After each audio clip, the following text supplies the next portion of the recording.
Kaixo, Asier. Ze gustora nagoen zuen mentzaudelako. Nire bai. Aspaldi da nahi nizun zuri elkarrizketa egin, eta bira, iritsi da egun hori. Izan ere, ezagutzen zaitut, dimensio askoko, dimensio eta gizaki poliedriko edo, errenazentista, ez dakit nola esan. Bai, lekuz kanpo jaixotakoa, ez? Hobeto indala mende batzuk, hobeto, ez gaur egungo gizarte espezializatuan nik uste dut. Hori da, baina gauza asko eta atal desberdinak ikutzen dituzu edo lantzen dituzu edo gustoko dituzu. Hasi gaitezen pixka bat biologiatikan, ondo iruditzen bali mazaizu. Oso argi zenuen biologia ikasketak egin nahi zenituena edo... Bai eta ez. Hau da, txiki-txikitako zaletasuna bai izan, baina ni gogoratzen dute, ez dakit noiz egite zen aurre matrikula, unibertsitatean sartzeko. Bai. Eta nik 3 aukeratu behar ziren, eta biologia aukeratu nuen, baina historia eta ingeniaritza. Hau da... Denetatik pixka bat. Ez neukan bat ere garbi zer egin. Baina bai txikitatik zaletasun hori baneukala, ez biologiaren, batez natur zaletasuna baneukala. Eta ikasketetan, karrera hartan, zaletasun hori areagotu zen edo aurkitu zenuen bilatzen zebiltzan hori edo espero zenuen hori? Bai, lehenengo momentutik nik uste dut oso eroso sentitu nintzela eta ez nuen izan zalantzarik zergetinago ikasten ez alderantziz, oso gustura. Zoologian eta ekologian espezializatu zinen, beraz animaliekiko ez da, hor bazegoen... Bai, nik uste dut biologiara bide desberdinetatik heltzen da jendea, ez da? Batzuk behar bada mikrobiologia edo biokimika edo beste kontu batzuk dituzte gogoko, eta nik uste dut batez ere naturzaletasunetik heldu nintzela biologiara, animaliak, natura, eta zoologia egin nuen lehenengo, eta gero ekologia. Eta hasierako pentsatzen dut, ikasketak bukatu eta lehenbiziko lanak ere alor horretan edo lan egin izan duzu? Bai, ikasketa bukatuta gero, Leioan hasi gero Bartzelonan, espezializatu gero itzuli, eta gero beka batekin, gradu amaierako beka batekin, Euskal Herriko Unibertsitatearen beka batekin estatu batuetara joan nintzen, doktoradutza egitera, astera, ez nuen bukatu. Eta han laborategien ibili nintzen, eta basamortuko kakalarduen dinamikak, eta horrelako populazio dinamikak, eta gero Astin ere ibili nintzen 3 urtean, arrainen, fletana, berdela, antxoa, bakailua, populazio dinamikak aztertzen. Beraz, hasierako aukerak eta hori behintzat, balekoa izan zitzaizula... Bai, ez esango nuke, eta naiz eta azkenengo 2 urteetan biologian ezaritu profesionalki, ni jarraitzen du pentsatzen biologa naizela, eta nire bizitzan leku handia dauka biologia, ez? Ni jarraitzen dut biologo sentitzen, eta mendira joaten animalia begiratzen, naturaz gozatzen, bai. Bai, esan dezu hori, praktikan ere jartzen dituzu hainbat proiektu, ez da, horrekin lotuta daudenak. Nik ezautzen dudana eta niretzat ere kutxuna badena, beste behintzat bada txoriak.eus webgunea.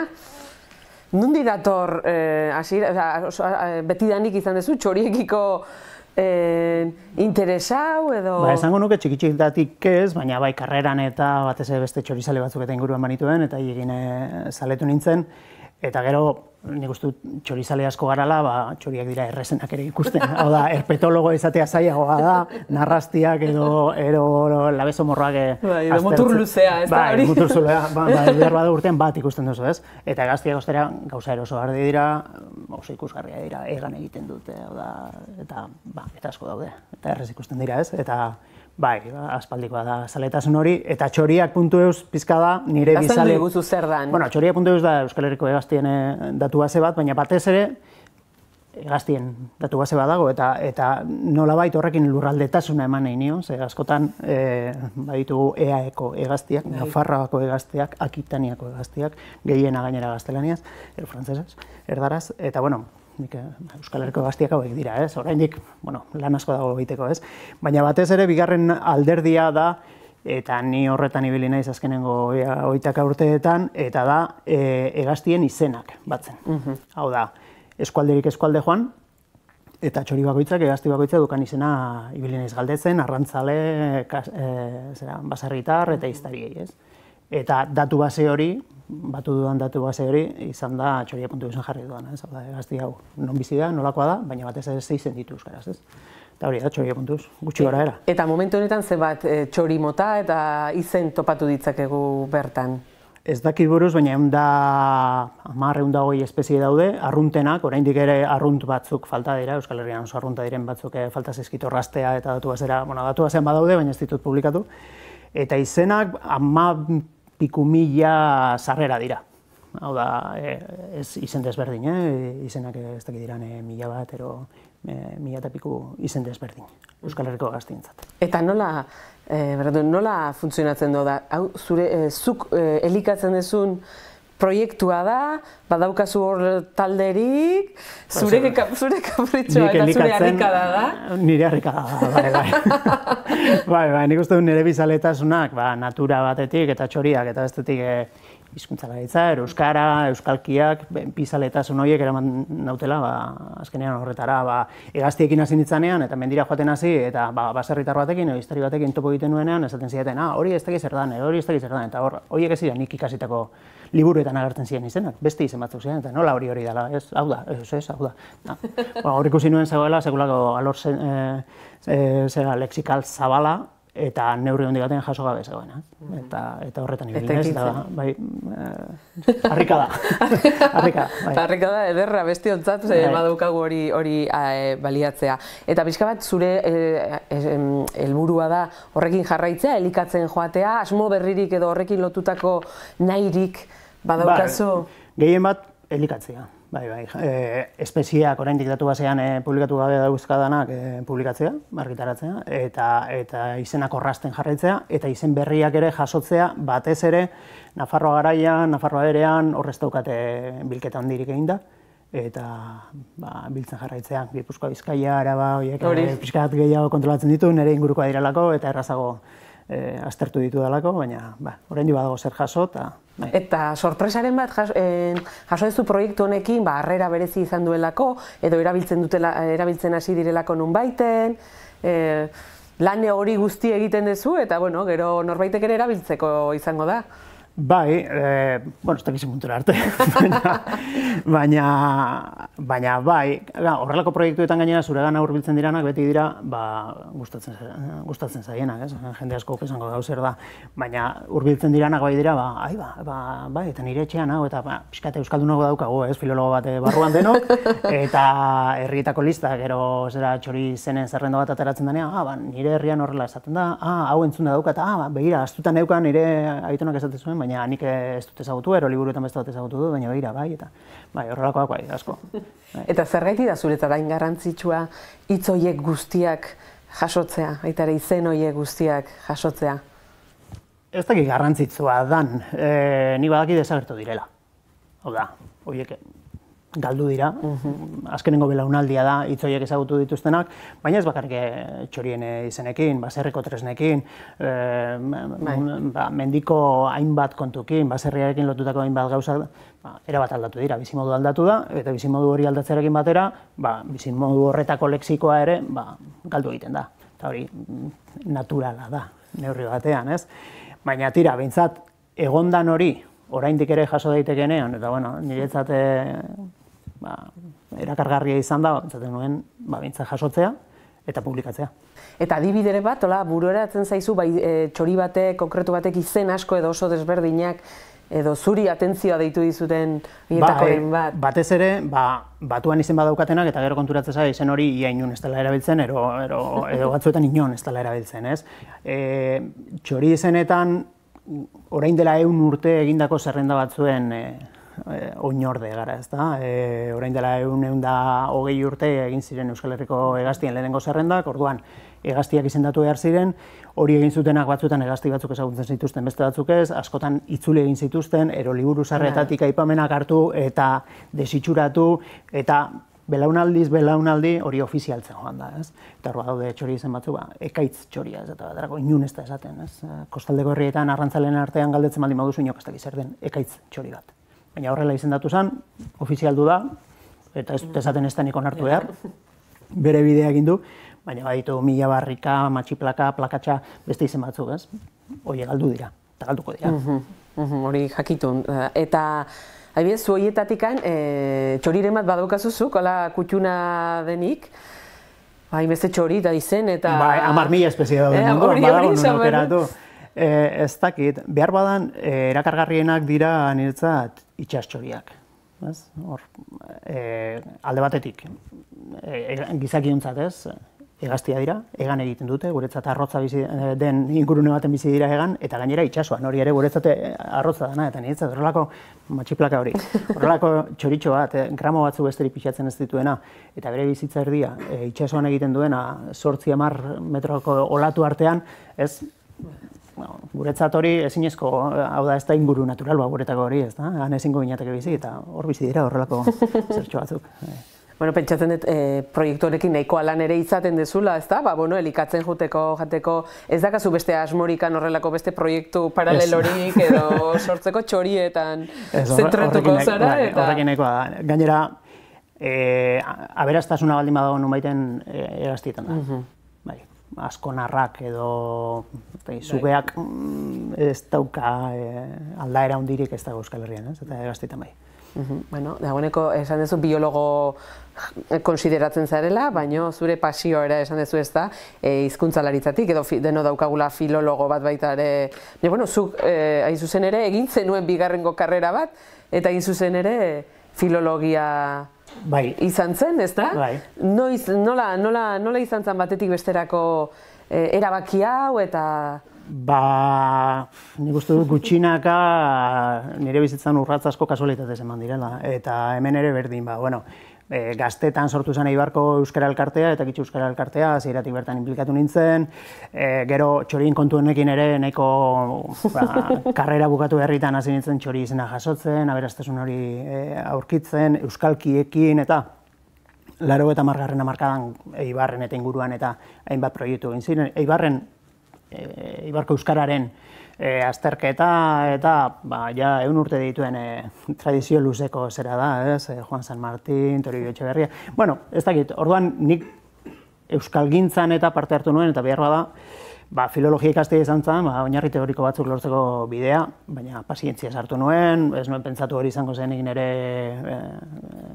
lana, ez ezer, baina, zaletasunez egindako zerbait. Eta baliagarri izan zaizu bata bestearekin, hau da, biologia eta hizkuntzalaritza, eta hizkuntzalaritza biologiarako, hau da, bi ezagutza horiek edo... Nik uste dut baietz, eta aurrengo lanerako ere bai, eta... Justu biak. Nik uste dut baietz. Eskotan, ez da, gure gizarteak lehen aipatu duzu, espezializazioa bilatzen du, baina batzuetan, ez da, gauza askotatik ere. Errenazimentu esan duzu, behar badan, nik askotan pentsatu dut, behar badan zentratu izan banintz, eta behar badago, beste gauza batzuk, azaleko hainbat gauza egin beharrean, hobeto da gauza bat ondo egitea, ez? Baina, berandu da aldatzen azteko. Esan duzu, aipatu duzu, ez da, Eibarren ere badagola tradizio bat, bai hizkuntzarekiko, horrek ere eragin izan dizu, txikitatik izan duzu baita ere berezko atxikimendu hau edo interesa hau euskararekiko, Eibarko euskararekiko ere, euskalkiarekiko, ez dakit dizkera? Ez dakit, berezkoa, imaginatzen du daietz, eta gero familian jasotakoa ere, neurri baten, ez dut gogoratzen nire gurasoak edo familia goren bat niri speech bat botatzen euskalduna izan behar zara honegatik eta honegatik, ez nik uste dut gehiago zala, nire familiak erakutsi zidan azan, euskalduna aiz, orduan euskaraz etxiadok normalena, eta hori erakutsi zidaten nik uste dut praktikan, esate baterako nik gogoratzen dut nire itxitxa orain dela 40 urte baino gehiago izango zen, 70. hamarkadan ni umea eta orduan Donostia esain euskaldunean, orain dela 40 urteko Donostian, bera tabernetara sartu eta berak euskaraz hitz egiten zuen. Eta ez bazuen ulertzen besteak ere, berak euskaraz jarraitzen zuen. Hori gaur egun ere kostatu egiten zaigu. Orduan, niretzat hori, hau da, ez zidaten erakutsi horregatik eta honegatik ez, baina nik hori ikusten nuen etxean. Eta behar bada horrek ere eragina izan dezake, ez? Transmisioa, ez da, etxeko transmisioa hori ere, ze garrantzitsua den, eta gaur egun ere jarraitzen duen izaten, eta hainbat gauzetan behar bada ez da ematen, ez da. Eta gero Ibarren badagoela tradizio hori, gezurra badirudi ere, Ibarrek beti izan duelako erdaldunero euskara txarra egitearen fama hori, baina orain dela 60 urtekoa da Toribio Etxeberriaren lana, gero Juan San Martín, Imanol Laspiur, Serafin Basauri, jende asko ibili da, Fernando Muñoz Guren gero, eta 80. hamarkadan euskararen inguruko hainbat jarduera eta proiektu bideratu ziren, eta gazte denporan harrapatu nindu eta bertan sartu nintzen. Harrapatu zintuen horrek, bai, olatuak eraman ninduen. Bai. Eta, Eibarko euskara jarraitzen duzu, eta gustatzen zaizu baita bertako hitzak, eta bertako toponimia, eta pentsatzen dut hori dena.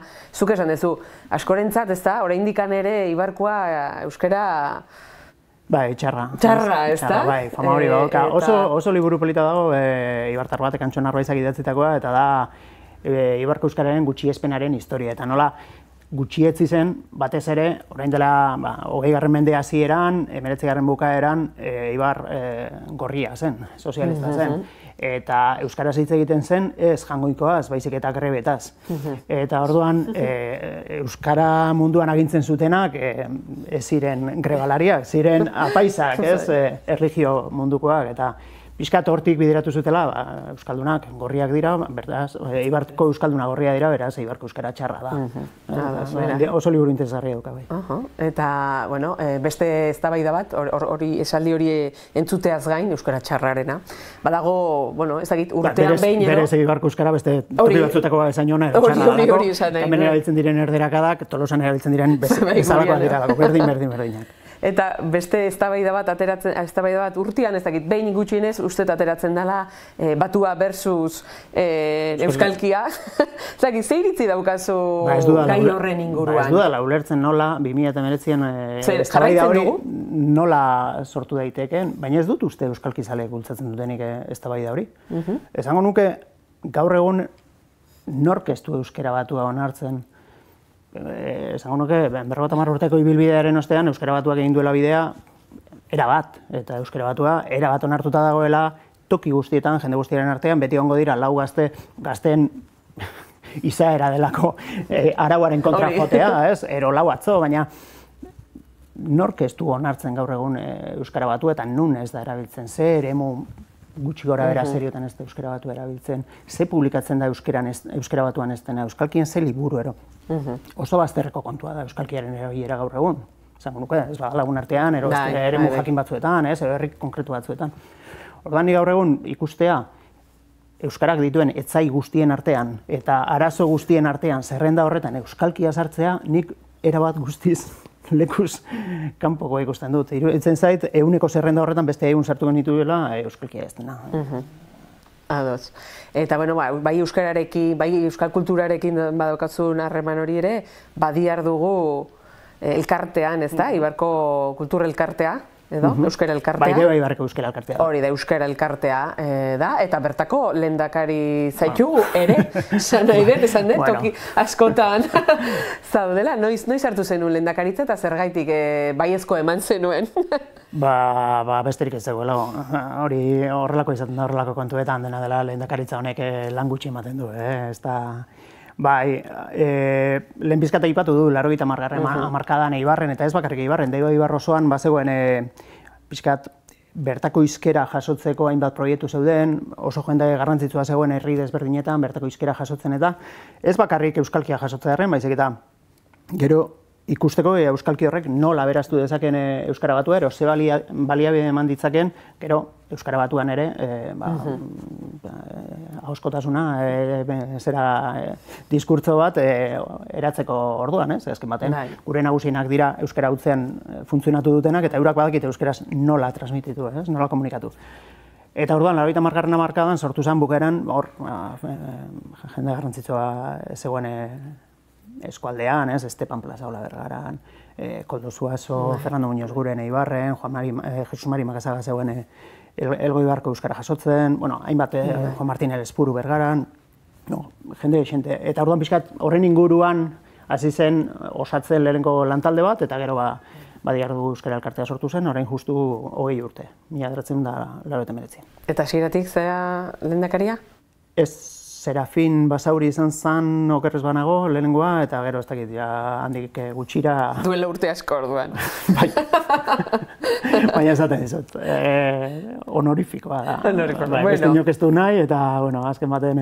Horre erreleboarekin eta militantzia edo guneekin edo aldaketa handia eman da, ez da? Bai, nik uste dut hori toki guztietan pasatzen dela, ez? Bai kultur taldetan, euskal taldetan, kirol taldetan, azkenean dabilen jendia orain dela 20 urteko jendea da. Hori da. Baina beharrezkoa da oraindikan jende berria? Beharrezkoa dugu, ez da? Edo ez? Ni aspaldi nago aldarrikatzen jubilazioa. Bai, ez da? Eta inorrek ez du... Bai. Hor badakagu, ez da? Eta hainbat esparrutan, esan nahi dut. Behar bada gure errua ere bada, azken baten batzuetan joan egin berzara batero materatzeko, ez bestela, hor zaude, ez da? Dano gaude eroso, ez? Bai. Eta, baina, bueno. Bada erronka bat hori, euskararentzat, kulturgintzarentzat, transmisio falta hori? Bai, nik uste dut baietz. Gure seme-alaben belaunaldia euskararen esparruan esate baterako euskaldun izan behar baldin bada, eurek erabaki beharko dute nahi duten, eta eurek hasi beharko dira lanean horren alde, ez? Nik ez dut imaginatzen 10 urteak, 60 urtekin, esaten 20 urteko zer egin behar duten, horre gongo gara, izan laguntza nahi duzun guztia, ez? Baina indarra, motorra... Beraiek izan behar dute. Gazte bat izan behar da, ezin da izan 60 urteko bat. Eta badiar duguk, besteak beste, badauka proiektu bat, benetan oso politia dela, baita ere, aipatu dezun, zentzu batekin, ez da, jasotzearena eta gordetzearena, eta da ahotsak proiektua, bereziki, izugarri gustatzen zaitena gainera, eta izugarri iruditzen zaitena. Nola sortu zen, aspalditikan? Bai, azken baten badiar dugu da, Euskara Elkartearen izena, baina gure proiektu ia bakarra, ez ia bakarra, baina bai denporaren eta baliabideen ehuneko handiena hartzen duena Euskal Herriko Ahotsak da. Eta gutxi gorabehera elkartearekin batera hasi zen, ez? Orduan bazeuden, esan dudan bezala, hainbat proiektu gure inguruan herri hizkerak biltzeko, eta orduan badiar duguk eta Euskal Herriko Ahotsak proiektuak egin zuena zen, Eibarren hasi genuen metodologia bat, Eibarko udalarekin eta Eibartarren ahotan deitu zena.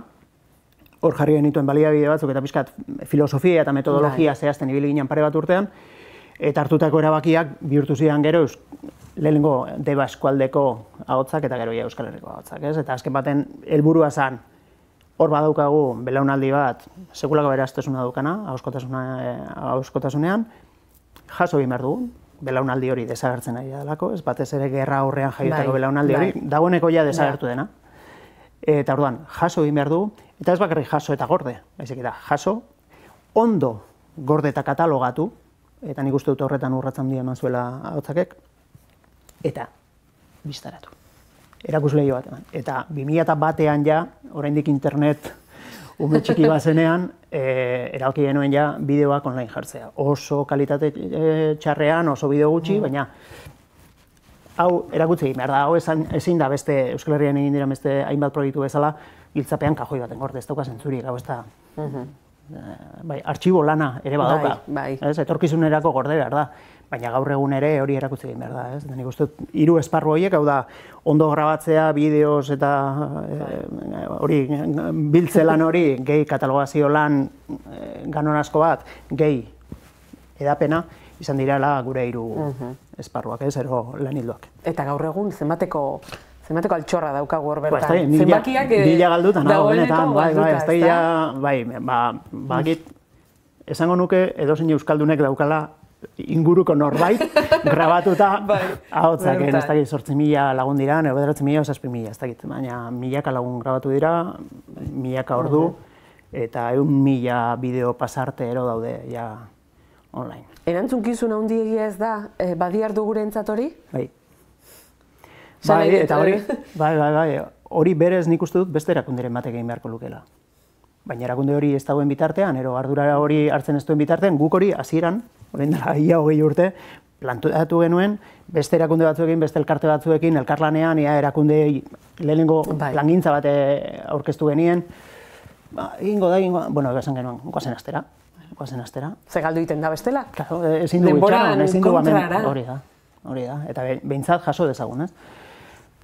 Eta pixkat antzera jarraitzen dugula esango nuke, ez? Eta gu arduratzen gaituena hori da, ez? Hori gure gure erantzunkizuna da hori etorkizunerako gordetzea, gurea bezalako elkarte txiki baten erantzunkizuna da, ez? Justo eraikin honetan gordeta edukitzea. Bai, erantzukin hori da. Bai, eta horrek pixkat loa kentzen digu bai. Dagoeneko horrekin esan duzu, bideoak, eta karo, zure ibilbidean, bai txoriaken, bai hautsaken, bai teknologia ere behin eta berriro ateratzen da, ezta? Teknologia ere bada zure beste zeharlerro bat esango nukena, eta ez dakigu, biologian hasi, euskararen zaletasuna, baina momentu honetan, Kodezintaz interneteko aditu enpresa horretan lan egiten duzu, eta hor ere, beste hainbat eta hainbat proiektu sortzen ari zarete, komunitatea ere, euskal komunitatea ere trinkotu eta bildu eta euskarari ere emateko beste esparru batzuk, ezta? Bai, enpresa bat gara, Kodezintaz, eta gure bezeroak ditugu, eta gure lanak egin behar ditugu bizizateko, baina saiatzen gara, nik uste dut badala gure enpresaren ezaugarrietako bat, ez? Gehienok, guztiok, beste proiektu batzuetan ibili gara, nibil naizen moduan ahotsaken ero txoriaken, beste batzuk beste hainbat proiektutan ibili dira, badakite zer den elkarlanean aritzea, euskaltzaletasunetik gatoz guztiok, eta orduan gure proiektuen artean, enpresan, saiatzen gara urtero, proiekturen bat sortzen, gure lan hildoak diren, hau da, euskara eduki libreak, software librea, partekatzea, edukia partekatzea, eta hor sortu zen lehenengo sustatu, lehenengo webloga izan zena 2001an, okerrez banago, Eibar ORG elkartea ere pixkan lotuta dago, naiz eta elkarte bat izan, horre Euskal Herriko lehenengo blog komunitatea sortu zen, UMAP sortu genuen Twitterreko euskarazko jarduna jaso eta aztertzeko baliabidea, eta nik uste dut neurri baten, txiki baten behintzat, lagundu duela euskal txiolarien komunitatea. Trinkotzen edo identifikatzen, hauek gara, hemen gaude. Eta izena bizenak, zenbatzen. Eta baki useintzu gara. Neurri hartzen baita ere. Bai. Azkenaldian egunean behin. Hori gauntetu nuen, hori izarra da. Bai, gaur egun ez dago danak enantxatuta gaude. Baina, espero zenuten horrelako erantzunik, ez dakit, ez dira zenbat partaide gaude bertan? 40.000. 40.000. Nik hor badaukat zera bat, apostu txiki bat Josu Azpillagarekin arduraduna bera da, eta badaukat hor, nik esan dut, 40.000-tik ezin garela pasatu, ez dagoela inbeste euskatu. Aktibo, euskarazko joko batean egiltzeko, behar bada ez dira... Apostua galtzekotan nago. Bai, ez da? Izugarrizko poza ere bada, ez da? Esan nahi den jendea, parte hartzen aktiboki eta horretan interesa jartzea, eta... Bai, eta garbi dago, modure ematen asmatu dugula horretan, ez da non dagoen gakoa, ez behar bada, segurazko egunean partida bakar jokatu dezakezula. Ni horretan ere ez neukan oso garbi, hori horrela planteatu genuenean, bakarrik bat, eta humore txarrez, ezin dut beste bat jokatu. Baina tira, horrek ere sortu du, azkenean minutu bat da, egunean minutu bat da, horri dedikatzen diozuna, eta gogo zaude hori egiteko, eta bai, behar bada hori dagakoa, ez? Eta saiatu gara galderetan, aniztasunean, erreferentzialtasunean, saiatu gara behintzat, bide bat markatzen. Jarraituko genuke, baina denbora gainera etorri zaigu, hain azkar, berriro, azkar pasatzen da, ezta? Oso azkar, hasieran geundera pintzatzen da. Bueno, plazer bat izan da, mila esker, Asier, milaka gauza eta proiektu eta hone ekartzeagatik, eta laster arte ordean. Oso ondo, eskerrik asko. Gaurkotasuneko gaiak poltsikoan. Aldizkaria ostiralero doan eskuko telefonoan eta tabletan. Deskargatu aplikazioa. Egin txap. Irakurri, ukitu, ikusi, entzun.